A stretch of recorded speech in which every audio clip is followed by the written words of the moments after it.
Ça va bien? Oui. J'étais un petit peu plus nerveux que d'habitude ce matin. J'ai un texte pas évident. Ce matin, on continue notre série. Quand est-ce qu'on arrive à la maison? Avez-vous hâte d'arriver à la maison? Oui, hein? Ouais, moi aussi. Le voyage qu'on a commencé il y a plusieurs mois passés pour se rendre, la route pour se rendre vers la maison. Puis on le sait, la route peut être chaoteuse par bout, elle peut être longue, elle peut être difficile, mais Dieu dit qu'il nous emmènerait à la maison. Puis je ne sais pas si vous vous rappelez, le mois passé, on a regardé ensemble un secret. Vous vous rappelez-vous, c'est quoi le secret? Nous ne mourrons pas tous. Hein? Mais tous nous serons changés. On a parlé de l'enlèvement. Et ce matin, j'aimerais qu'on regarde une autre partie de l'histoire du salut qui suit l'enlèvement. J'aimerais qu'on puisse tourner dans nos Bibles dans Apocalypse chapitre 20. On n'est pas rendu au ciel, mais on arrive. Découragez-vous pas. On est presque là. Mais on a un autre arrêt avant de rentrer dans l'éternité à faire. Apocalypse 20.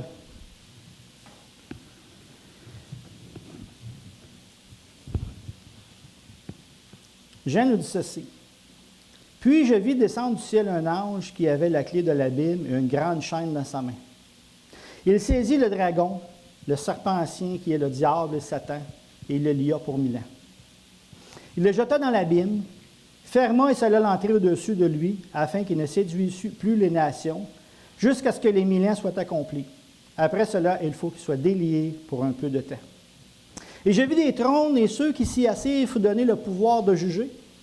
Et je vis les âmes de ceux qui avaient été décapités à cause du témoignage de Jésus et à cause de la parole de Dieu, et de ceux qui n'avaient pas adoré la bête ni son image, et qui n'avaient point reçu la marque sur le front, ni sur leurs mains.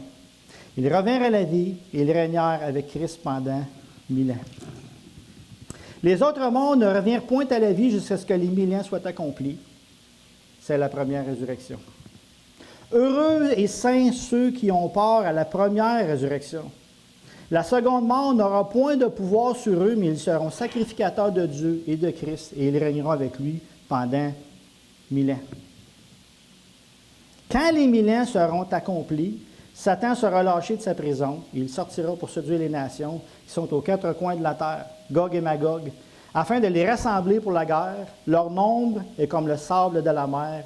Ils montèrent à la surface de la terre, et ils investirent le camp des saints et la ville bien-aimée. Mais un feu descendu du ciel et les dévora. Et le diable qui les séduisit fut jeté dans les terres de feu et de soufre, où est la bête et le faux prophète. Et ils sont tourmentés jour et nuit au siècle des siècles. Un beau texte, hein? Le millénium. Imaginez-vous une minute. Là. On est bon pour s'imaginer, mais imaginez-vous une minute. Okay? On vit dans une terre où Satan et ses acolytes sont absents. Pensez à ça juste une minute.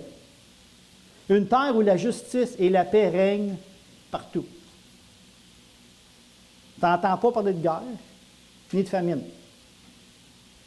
Une terre dirigée par un seul roi qui est bon et qui est juste. Et où tous les dirigeants de gouvernement sont des chrétiens. Un monde où le péché est tenu sous garde et sévèrement puni. Un monde où le règne animal est en paix. L'agneau et le lion vivent ensemble.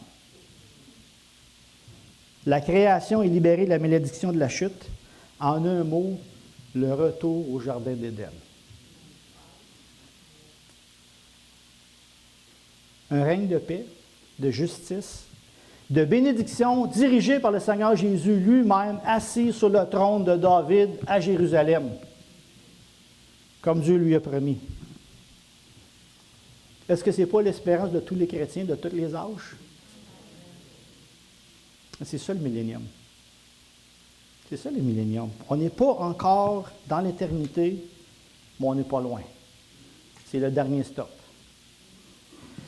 Je ne suis pas un érudit de la fin des temps. Mais je pense qu'il est important de parler du millénium parce que ça fait partie de l'histoire du salut. Et ce serait bien plus facile pour moi de passer par-dessus. Mais c'est dans la parole de Dieu.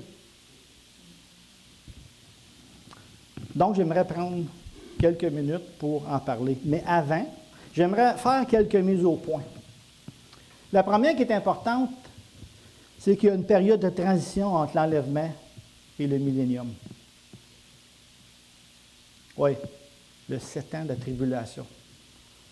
Un temps qui va être absolument terrible, comme on ne l'a jamais vu. Et ça va durer pendant 7 ans.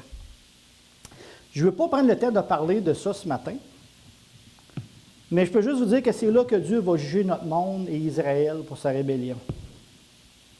Mais il y a une période où l'Église ne sera pas là. L'Église va être partie. Pourquoi? Parce que les tribulations, c'est un temps de jugement. Dieu juge. Et Dieu a déjà payé pour le jugement de son épouse. Donc, si Christ a déjà payé pour son épouse, pourquoi elle devrait payer encore? Puis certains vont dire, oui, mais les chrétiens de tous les âges ont subi des martyrs à travers l'histoire. Pourquoi nous, on serait mieux et on serait enlevés avant? Bien, pour moi, la réponse est simple. Tous les chrétiens, à travers les âges qui ont souffert, leur souffrance a été faite par la main de l'homme. C'est l'homme qui les a fait souffrir. Mais lors des tribulations, c'est Dieu qui juge. Ce n'est plus l'homme, c'est Dieu. C'est la main du Seigneur qui dirige et qui punit sévèrement. Je le répète, le Seigneur Jésus n'a pas réservé la colère à son épouse. Ses ennemis, oui, mais pas son épouse. Et à la fin des 7 ans, il va y avoir une grande guerre. Donc, il y a l'enlèvement, les 7 ans, une grande guerre, mais je vous dirais c'est la guerre qui va durer probablement qui va être la plus courte de l'histoire. On a entendu parler de la guerre des 7 ans, hein? Mais là, ça va vraiment être la guerre des 7 minutes. Ça ne durera pas longtemps. Tournez avec moi si vous êtes encore dans le texte, dans Apocalypse 19. Je n'ai pas le temps de tout le lire, mais on voit comment le Seigneur Jésus est victorieux. J'aimerais juste qu'on puisse lire les versets 12 à 15, qui nous dit, en parlant du Seigneur Jésus, « Ses yeux étaient comme une flamme de feu, sur sa tête étaient plusieurs diadèmes. Il avait un nom écrit que personne ne connaît, si ce n'est lui-même. Il était revêtu d'un vêtement teint de sang. Son nom est la parole de Dieu. Les armées qui sont dans les cieux le suivaient sur des chevaux blancs, revêtus de fin lin blanc pur. Et de sa bouche sortait une épée aiguë pour frapper les nations. Il les pètera avec une verge de fer et il foulera la cuve du vin de l'ardente colère de Dieu, du Dieu Tout-Puissant. Il avait sur son vêtement et sur sa cuisse un nom écrit, Roi des rois et Seigneur des seigneurs. À la fin des 7 ans, le Seigneur Jésus revient et il y a une guerre. La première fois que le Seigneur Jésus est venu comme un simple serviteur. Mais quand il revient comme un grand vainqueur. Sur son cheval pour vaincre les nations, vaincre les rebelles. Pas le petit Jésus. Donc, il y a l'enlèvement, ensuite le jugement des 7 ans de tribulation, et ensuite, on rentre dans le règne de 1000 ans, où Christ vient régner pendant 1000 ans sur la terre. Et c'est pour ce passage-là que j'aimerais qu'on regarde ce matin. La deuxième chose que j'aimerais dire avant, c'est qu'il y a 3 positions majeures sur le millénium, et je ne connais pas votre position, mais vous allez connaître la mienne ce matin. Mais j'aimerais parler rapidement des 3 positions. Puis je commence en disant que le millénium, c'est probablement la chose la plus débattue sur la fin des temps. Bien des gens qui ne sont pas d'accord sur bien des choses, mais le millénium, c'est probablement là où il y a le plus de désaccords. Puis ce matin, j'aimerais parler des 3 positions rapidement. Puis je ne vous dis pas que les 3 positions ne sont pas bonnes, mais pour moi, elles ne me convainquent pas, puis je vais vous expliquer pourquoi. La première, c'est l'amillénariste. Les A-1000, qui disent qu'il n'y aura pas de règne de 1000 ans terrestre. Tout ce qui se passe, c'est spirituel. C'est un règne spirituel. Et c'est une période, c'est pas une période de 1000 ans, mais c'est une période qui se passe entre quand le Seigneur Jésus est parti et son retour. Donc, on ne connaît pas exactement la longueur de la période. C'est ce qu'on appelle l'ère de l'Église. Puis selon cette position, Satan est présentement lié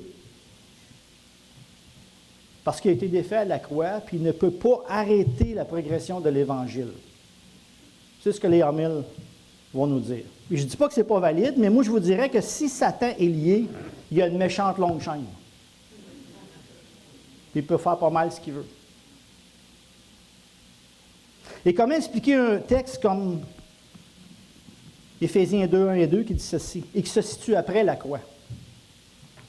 Vous étiez morts par vos offenses et par vos péchés, dans lesquels vous marchiez autrefois selon le train de ce monde, selon le prince de la puissance de l'air qui agit maintenant dans les fils de la rébellion. Si Satan est lié, comment est-ce qu'il peut faire pour agir présentement dans les fils de la rébellion? La deuxième position, c'est la position post-1000. Je dirais que cette position-là est un peu semblable à la première, dans le sens où c'est un règne de 1000 ans spirituel qui s'étend entre le départ du Seigneur Jésus et son retour. Le post indique après le 1000 ans, parce que selon cette position, on croit que le bien grandit de plus en plus dans notre monde. Donc, depuis le Seigneur Jésus, notre monde devient de plus en plus meilleur. Jusqu'à ce qu'un point où dans toutes les sphères de la société, les gens vont être sauvés, et là, le Seigneur Jésus revient. Sauf que quand je regarde autour de moi, ce n'est pas ce que je vois. Ce que je vois exactement le contraire, de pire en pire, de plus en plus rebelles, de plus en plus corrompus. Plus le temps avance, moins les gens sont meilleurs, pire ils sont. De plus en plus de violence, de plus en plus de drogue, de plus en plus de viol, de plus en plus de pornographie, de plus en plus d'homosexualité, et j'en passe. Donc j'ai de la misère à comprendre cette position-là. Et la troisième position, c'est la position pré-1000, où Jésus revient avant le règne de 1000 ans. Et c'est la position à laquelle j'adhère. Et quand je vais expliquer le texte ce matin, c'est comme ça que je vais lire le texte. Je ne sais pas si vous le savez, mais on a toutes des lunettes spirituelles quand on lit la Bible. Des lunettes avec la doctrine de ce qu'on croit. Et quand moi je lis l'Apocalypse 20, je le lis comme un pré-1000. Et c'est comme je vais vous l'expliquer ce matin. Donc pour moi, le texte, le règne de 1000 ans, c'est un règne de 1000 ans réel qui va durer 1000 ans et ça va être réel sur notre terre. Satan est vraiment lié pendant 1000 ans. Et les Juifs et l'Église reviennent sur la terre présente pour régner avec Jésus-Christ qui va être assis sur le trône de David, sur la Jérusalem au bord de la mer. Et non pas la nouvelle Jérusalem encore. Et le Seigneur Jésus revient accomplir la promesse qui a été faite au roi David dans 1 Samuel. Il sera grand, il sera appelé les fils du Très-Haut, et le Seigneur lui-même lui donnera le trône de David, son père. Christ vient s'asseoir sur le trône de David comme étant le vrai descendant du roi David, qui va régner à jamais. Les Juifs reprennent leur place de dirigeant mondial et Jérusalem revient la capitale du monde. On n'est pas encore dans l'éternité. On n'est pas encore dans la nouvelle Jérusalem que Carl nous a parlé la semaine passée, mais c'est l'étape juste avant. Et certaines personnes vont dire, peut-être, comme un frère m'a dit il n'y a pas tellement longtemps, pourquoi avoir un règne de 1000 ans? Pourquoi on ne va pas juste directement du 7 ans dans l'éternité? Bonne question. Mais je vous dirais que le millénium est nécessaire à cause de plusieurs promesses, dont une où Dieu a dit, un des fils de David va s'asseoir sur le trône à Jérusalem, il va régner éternellement, c'est jamais arrivé.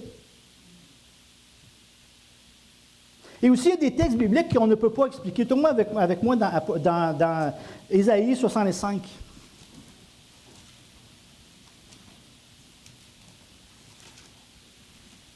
Comment expliquer un texte comme celui-là si on pense directement des tribulations à l'éternité? Isaïe 65, à partir du verset 18, qui nous dit ceci. « Réjouissez-vous plutôt et soyez dans l'allégresse à cause de ce que j'avais créé, car je vais créer Jérusalem pour l'allégresse et son peuple pour la joie. Je ferai de Jérusalem mon allégresse et mon peuple ma joie. On n'y entendra plus le bruit de pleurs et le bruit de cris. Il n'y aura plus d'enfants ni vieillards qui n'accomplissent pas leur jour. Celui qui mourra à 100 ans sera jeune. Et le pécheur âgé de 100 ans sera maudit. Ils bâtiront des maisons, les habiteront. Ils planteront des vignes et en mangeront les fruits. Ils ne bâtiront pas de maisons pour qu'un autre les habite. Ils ne planteront pas des vignes pour qu'un autre en mange le fruit. Car le jour de mon peuple sera comme le jour des arbres. Ils vivent longtemps, les arbres. Mais ils meurent. Et mes élus jouiront de l'œuvre de leurs mains. Et ils ne travailleront pas en vain. Ils n'auront pas des enfants pour les voir périr. Ils n'auront pas des enfants. Dans l'éternité, on n'aura pas d'enfants. Vous d'accord? Donc, on ne peut pas être dans l'éternité. Est-ce qu'on est d'accord?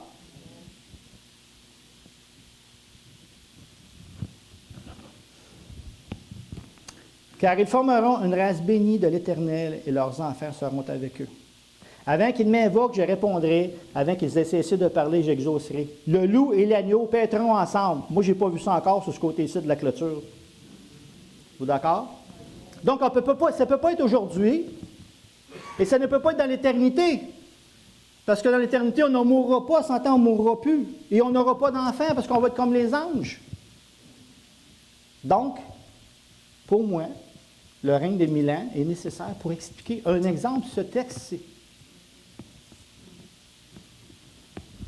Le serpent aura la poussière pour nourriture, il ne fera ni tort ni dommage sur toute ma montagne sainte, dit l'Éternel. C'est pour ça que je crois qu'il y aura un règne de 1000 ans réel sur cette terre, où les gens vont pouvoir encore mourir. Certaines personnes, on va le voir qui tantôt. Et quand ils vont mourir à 100 ans, ça va être un jugement du Seigneur Jésus. Parce que Christ va être roi et il va régner qu'une verge de fer. Présentement, les gens font ce qu'ils veulent. Dans le millénium, ça va être différent.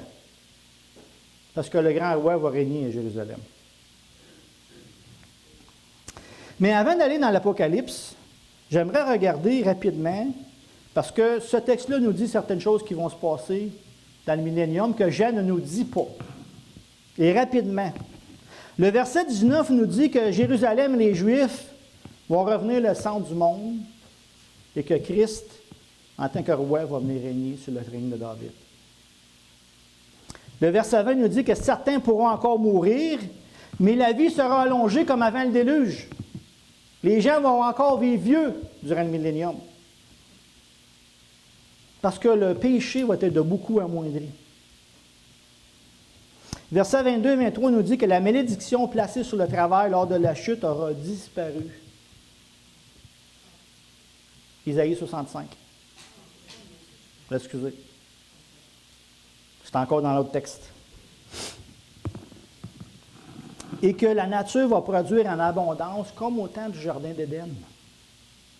La vie sera paisible et agréable dans le millénium. Verset 25 nous dit que le règne animal revient en paix. La création connaît la libération des enfants de Dieu, que Paul nous a dit dans Romains 8. Romains 8, Paul nous dit, la libération soupire après la création des enfants. Mais c'est là qu'on va le connaître, cette libération-là, durant le règne de 1000 ans.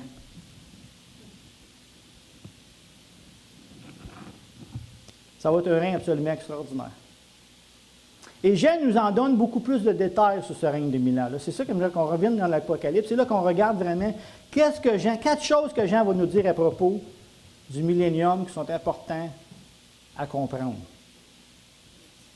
La première vérité se trouve du verset 1 à 3. L'Apocalypse 20. j'ai vu devant du ciel un ange qui avait la clé de l'abîme et une grande chaîne dans sa main. Il saisit le dragon, le serpent ancien, qui est le diable et Satan, et le lia pour 1000 ans. Il le jeta dans l'abîme, ferma et scella l'entrée au-dessus de lui, afin qu'il ne séduise plus les nations jusqu'à ce que les 1000 ans soient accomplis. Après cela, il faut qu'il soit délié pour un peu de temps. La première chose à propos du millénium, c'est que Satan va être enchaîné. La première chose que le Seigneur Jésus va faire en tant que roi en s'assisant sur le trône à Jérusalem, c'est qu'il va lier Satan. Celui qui fout le trouble dans notre monde depuis la création du monde va être lié. Oui, gloire à Dieu. Hein?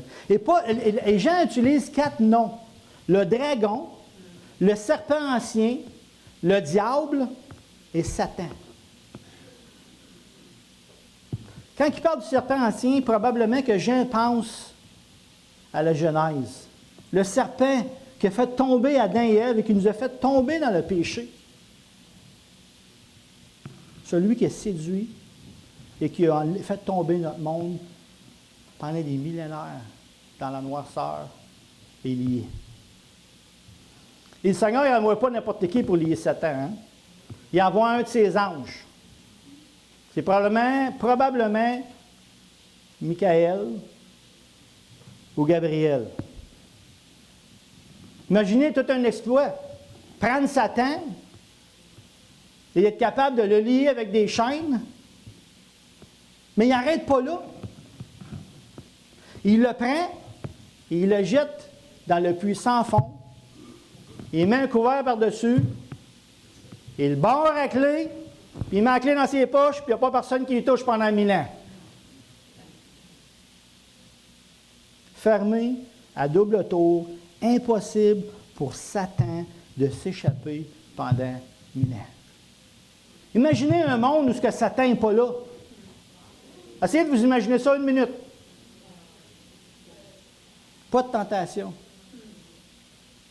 John MacArthur, dans son commentaire, nous dit ceci. Durant le règne terrestre du Seigneur Jésus, Satan sera emprisonné dans l'abîme et celui-là sera fermé et scellé afin qu'il ne puisse plus séduire les nations. Ses activités ne seront pas seulement restreintes ou réduites, mais elles seront totalement arrêtées. Il ne lui sera permis d'influencer d'aucune manière les nations. Wow! Wow! Comme un vieux pasteur dirait, il n'y a pas d'amen? Amen. Amen! Absolument! Amen! Pour certains qui ont connu M. Côte-Noir, vous savez de qui je parle. Une autre vérité qui est claire, c'est que ça sera un règne de 1000 ans réel. Pourquoi je dis ça? 7 fois, Jean répète pendant 1000 ans. 7 fois. Normalement, quand le Seigneur Jésus disait des choses 3 fois, ça veut dire que c'est important.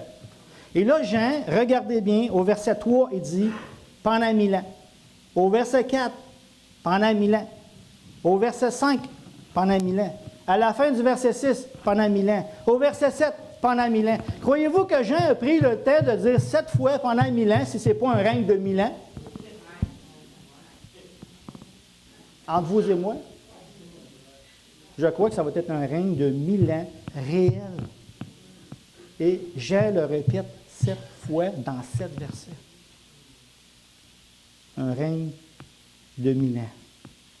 Donc, la première vérité concernant le millénium, c'est que notre ennemi, Satan, est solidement enchaîné, enfermé pendant 1000 ans, un 1000 ans réel. Wow! 1000 ans sur notre terre, et Satan n'a aucun pouvoir. La deuxième vérité que Jean nous dit dans ce texte-là, c'est que le Seigneur Jésus ne revient pas seul. En fait, il y a 4 groupes qui vont être là. Le premier groupe se trouve au verset 4. « Et je vis des trônes, et ceux qui s'assirent furent donnés le pouvoir de juger. Et je vis les âmes de ceux qui avaient été décapités à cause du témoignage de Jésus, à cause de la parole de Dieu, et de ceux qui n'avaient pas adoré la bête ni son image, et qui n'avaient pas reçu les marques sur leur front ni sur leurs mains. Ils revinrent à la vie, et ils régnèrent avec Christ pendant 1000 ans. » Le premier groupe qui est là, c'est ceux qui ont cru durant les 7 ans de tribulation et qui ont été décapités pour leur foi. Savez-vous ce que ça me dit? Notre Dieu est gracieux. Parce qu'après l'enlèvement, dans sa grâce, Dieu permet qu'encore des gens puissent être sauvés. Est-ce qu'on a un Dieu de grâce? Durant les 7 ans, il y en a qui vont croire. Mais Jean dit, plusieurs vont payer au prix de leur vie, vont être décapités. Ils sont autour du trône et ils vont régner avec le Seigneur Jésus durant le règne de 1000 ans. Ils vont revenir pour régner avec Christ. Et plusieurs pensent que c'est probablement quand les 2 témoins d'Apocalypse 10 et 11 vont prêcher l'Évangile durant ces 7 ans-là, des gens vont croire. Peut-être de ceux que nous, on parle aujourd'hui, qu'on leur a donné des Bibles et qui risent, quand ils vont voir qu'on est parti, ils vont peut-être chercher le Bible. Et l'Esprit de Dieu, peut-être là, va les convaincre que ce qu'on a dit était vrai. Le premier groupe. Le deuxième groupe, c'est nous-mêmes. Regardez le verset 6. Heureux et saints ceux qui ont peur à la première résurrection. Qu'est-ce que c'est la première résurrection? À l'enlèvement. On va être là dans le règne de 1000 ans. On va être là.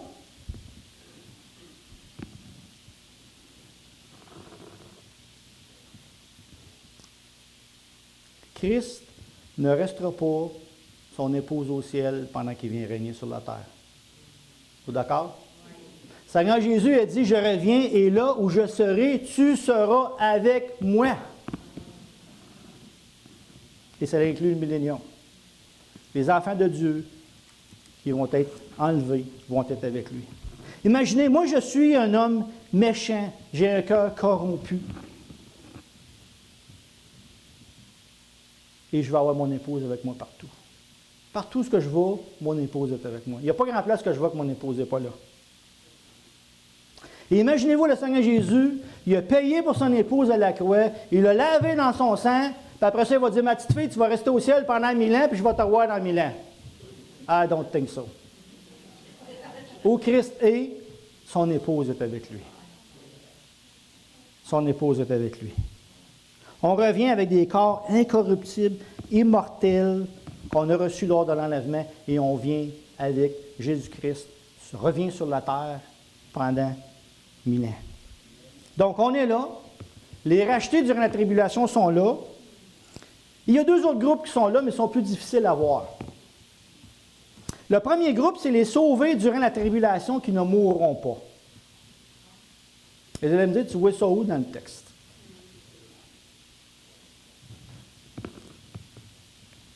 Le verset 4 nous dit qu'il y a plusieurs qui vont payer au prix de leur vie. Vous êtes d'accord? Mais il y en a qui vont croire et qui vont traverser les tribulations. Et qui arrivent avec leur corps mortel et qui peuvent avoir encore des enfants. Comment je le sais? Bien, premièrement, rappelez-vous du texte qu'on a vu tantôt dans Isaïe. Il y en a dans le millénium qui vont avoir des enfants. Vous êtes d'accord? C'est ce qu'Isaïe nous dit. Il y en a qui vont mourir, s'ils meurent à 100 ans, ils meurent jeunes. Donc, ce n'est pas nous. On ne peut pas, on a des corps ressuscités. Ce n'est pas ceux qui sont morts durant les tribulations, parce qu'eux autres aussi, ils ressuscitent puis ils viennent. Donc, qui sont ces gens-là? Mais c'est les gens qui ont été sauvés, qui ont passé à travers des tribulations et qui rentrent. La deuxième raison pourquoi je le sais. Regardez le verset 8 et 9. Il sortira pour se dire les nations qui sont aux 4 coins de la terre, Gog et Magog, afin de les rassembler pour la guerre, et leur nom est comme le sable de la mer. Ils montèrent à la surface de la terre, ils investirent le camp des saints et la ville bien-aimée. Qui sont ces gens? Est-ce que c'est nous qui vont l'attaquer à Jérusalem? Est-ce que c'est ceux qui ont été décapités? Non. Les chrétiens rentrent, mais les enfants ont des enfants. Et comme nous, ils ne seront pas chrétiens. Ils devront, comme nous, se repentir. Et voyez-vous comment le cœur de l'homme est méchant?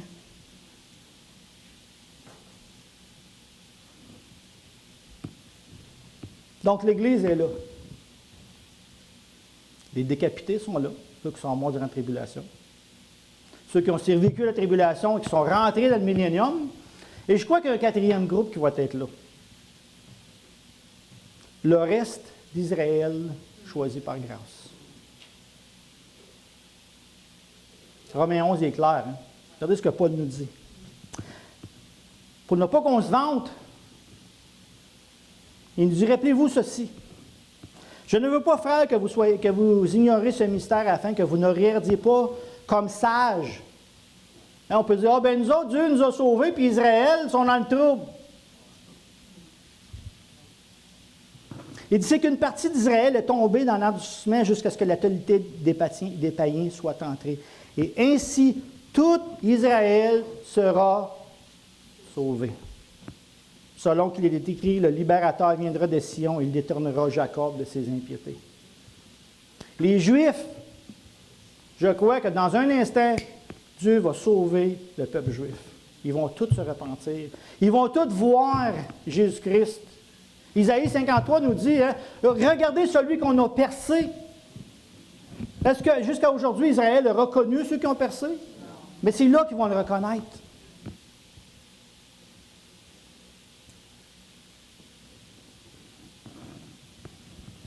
Donc, si on résume, Satan est enchaîné. Le Seigneur Jésus ne revient pas seul.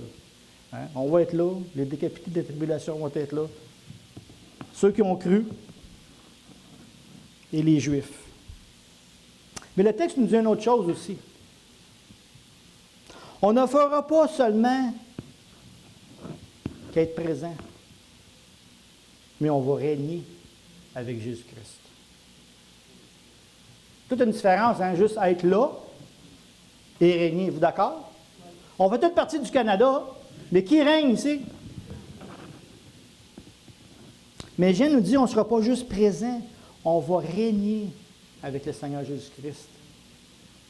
Regardez la fin du verset 6.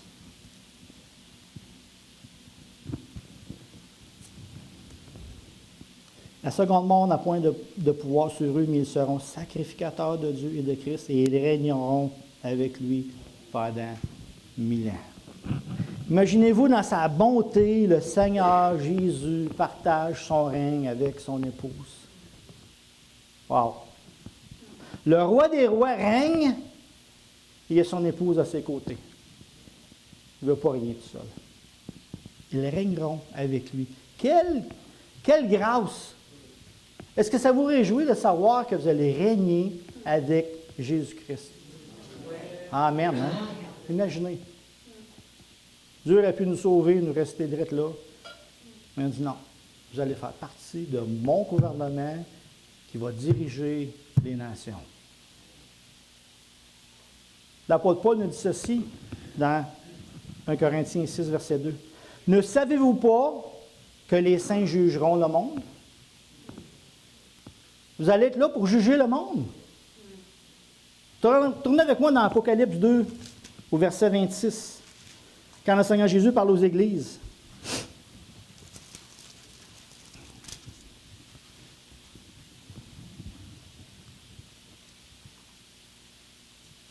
Il dit à celui qui vaincra et qui gardera jusqu'à la fin mes œuvres, je donnerai autorité sur les nations. De qui il parle? De nous. Celui qui persévère. Apocalypse 5, 10.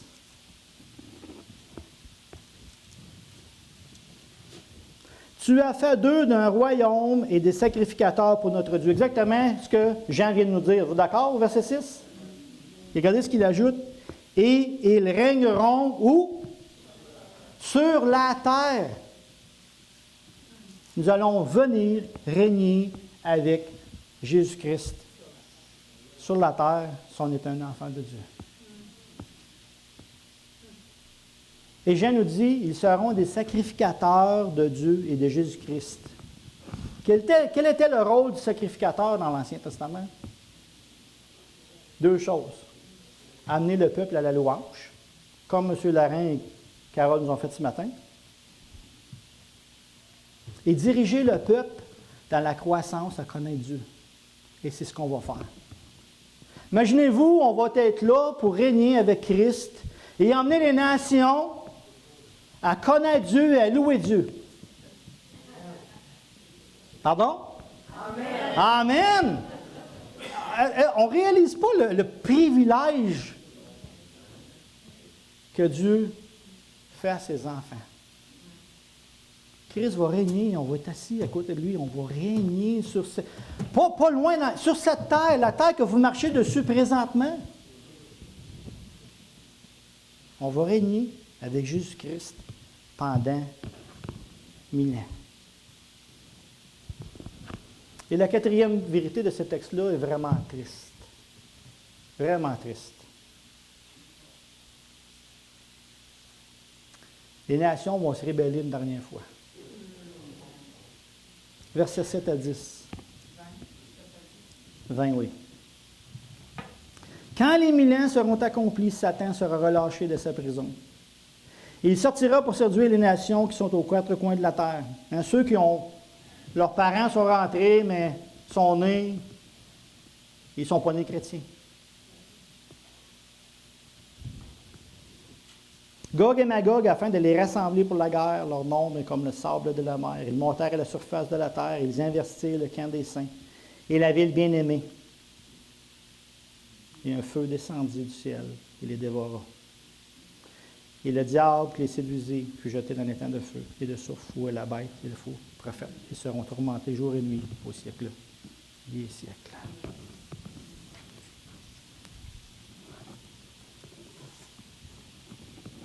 Imaginez. C'est incroyable, hein? Pendant 1000 ans, tu vois la grâce du Seigneur Jésus. Pendant 1000 ans, tu vis sur la terre. Tu es un roi juste et bon. Dans un instant, le serpent est relâché. Et qu'est-ce que tu fais? Tu te rebelles. Est-ce qu'on comprend pourquoi Isaïe nous dit que le cœur de l'homme, ou Jérémie nous dit que le cœur de l'homme est méchant par-dessus tout? 17,9, Jérémie 17,9. Imaginez-vous, tu as vu la bonté du roi, tu as vécu sous sa coupole de bénédiction, et aussitôt que Satan est relâché, qu'est-ce que tu fais? Tu pars en guerre contre lui. Est-ce qu'on a un cœur dur s'il n'est pas régénéré?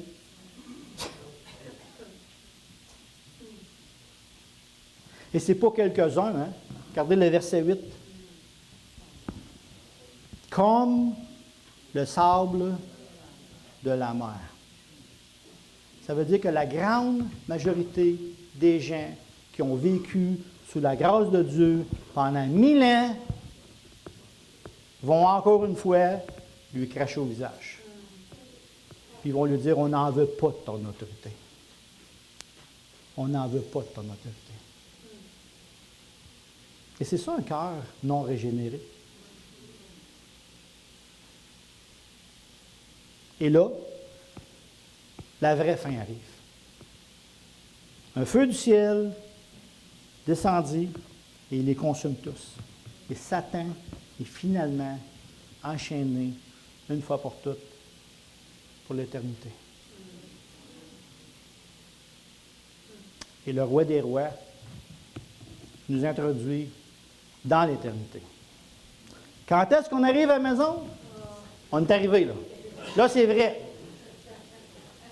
Ça fait longtemps que je vous fais attendre. Mais là, on rentre dans l'éternité. Comment conclure ce message? Bien, j'aimerais conclure de la même manière que j'ai commencé. Écoutez. Imaginez une minute. Vivre sur la terre où Satan et ses acolytes sont absents. Une terre où la justice et la paix règnent chaque jour. Une terre où tu n'entends jamais parler de famine, ni de guerre. Dirigé par un roi juste et bon, et où tous les dirigeants du gouvernement sont des chrétiens. Imaginez ça une minute. Un monde où le péché est tenu sous garde et sévèrement puni. Le péché n'a pas disparu encore. Mais Christ est là. Le psaume 2 nous dit que Christ règne avec une verge de fer. Un monde où le règne animal est en paix, les lions et l'agneau vivent ensemble, la création est libérée. Un retour au jardin. Mais on n'est pas tout à fait au jardin encore. Parce que quand on va rentrer dans l'éternité, ça va être le retour au jardin, mais en mieux. Ça va être encore mieux que le jardin.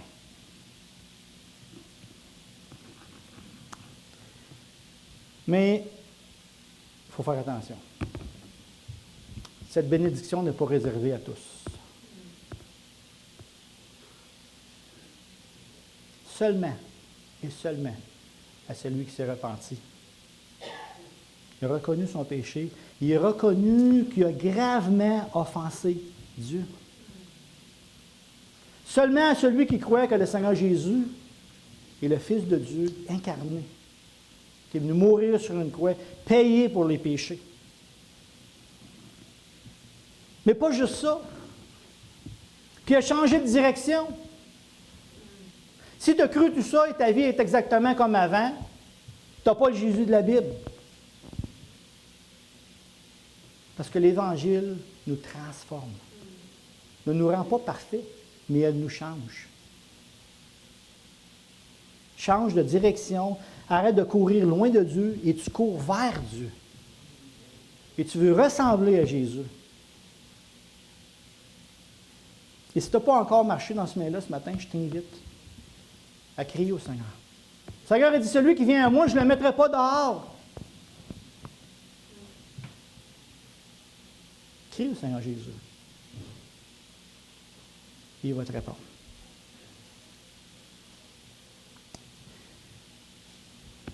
Et Dieu voulant, dans le prochain message, je vais vous faire attendre encore un petit peu avant de rentrer de l'éternité. J'aimerais revenir, dans le prochain message, revenir en arrière et regarder ce qu'on a vu dans les derniers 8 mois. Parce que si vous êtes comme moi, vous avez une mémoire oublieuse. Et j'aimerais qu'on fasse un rapide retour en arrière du chemin où on est parti il y a 8 mois de la ville de destruction pour se rendre jusqu'à où on est aujourd'hui. Et le deuxième retour que j'aimerais faire, j'aimerais retourner dans la Genèse 3 et voir avec vous 8 choses qui ont été perdues lors de la chute et qui vont être retrouvées dans l'éternité. Parce que quand la chute est arrivée, il y a beaucoup de choses qui ont été perdues. Je vais vous en donner juste une, notre relation avec Dieu. Mais tout ce qui a été perdu va être retrouvé parfaitement et encore en mieux dans l'éternité. Mais avant de rentrer, vous faites attendre encore un petit peu. Parce que vous savez quoi? Quand on réalise ce qu'on a perdu, quand on le retrouve, c'est encore meilleur. Êtes-vous d'accord? Quand on réalise vraiment tout ce qui a été perdu, et que là, tu dis, « Oh, wow! » Mais quand tu l'as, tu ne le réalises pas. Et c'est pour ça qu'avant de finalement rentrer dans l'éternité, j'aimerais qu'on s'arrête, qu'on puisse voir vraiment, réaliser ce que la chute a fait à notre monde et à chacun de nous. Qu'on va prier, et Dieu voulant, c'est ça ce qu'on regardera dans le prochain message. Oui, Seigneur, encore une fois, merci. Merci pour ta parole qui est la vérité, cette parfaite parole qui est inspirée de toi, sans erreur. Et Seigneur, oui, l'apôtre Paul nous dit que, oui, il y a des passages qui sont peut-être plus durs à comprendre. Mais merci parce que ton esprit, Seigneur, nous permet de comprendre ta parole. Et Seigneur, merci parce qu'un jour, je crois fermement que si je ne vois pas la Jérusalem présente avant ma mort, je vais aller marcher à Jérusalem. Je vais marcher dans vile, présente. Mais je ne vais pas juste marcher. Je vais régner avec toi, Seigneur Jésus. Quel privilège de faire partie du gouvernement du roi des rois pour diriger les nations. Seigneur, je ne peux même pas m'imaginer. Mais je vais le croire parce que tu dis qu'ils régneront avec Christ et ils seront sacrificateurs de Dieu et de Christ. Seigneur, des fois, on trouve qu'on a un privilège de participer à ton œuvre sur ce côté de l'éternité. Et combien ça va être merveilleux d'œuvrer dans ce règne où tu seras assis sur le trône de David à jamais. Seigneur, laisse nos yeux garder vers le haut. Laisse mes yeux. Combien souvent, Seigneur, mes yeux sont baissés vers le bas et je regarde à moi-même, à mes problèmes, à ce qui se passe, même à ce qui se passe autour de nous, plutôt que de garder les yeux vers ce qui arrive. Seigneur, viens nous donner d'être un peuple qui regarde à toi, qui s'attend à toi, qui croit que tu vas venir nous enlever, qui croit que notre monde, malheureusement, va être jugé sévèrement avant qu'on puisse revenir et régner avec toi et finalement rentrer dans l'éternité. Seigneur, viens nous aider à persévérer parce qu'on a besoin de ton aide. Et s'il y en a, Seigneur, qui ne te connaissent pas ce matin, que ton esprit puisse les visiter et qu'ils puissent connaître cette grande bénédiction. Sinon, Seigneur, ils auront à connaître ta colère. Parce que s'ils ne se tournent pas vers toi, ils demeurent tes ennemis. Et ta parole nous dit que tu vas, malheureusement, mais justement, punir tes ennemis. Encore une fois, Seigneur, merci pour toutes choses. À toi soit la gloire. Dans le nom du Seigneur Jésus. Amen.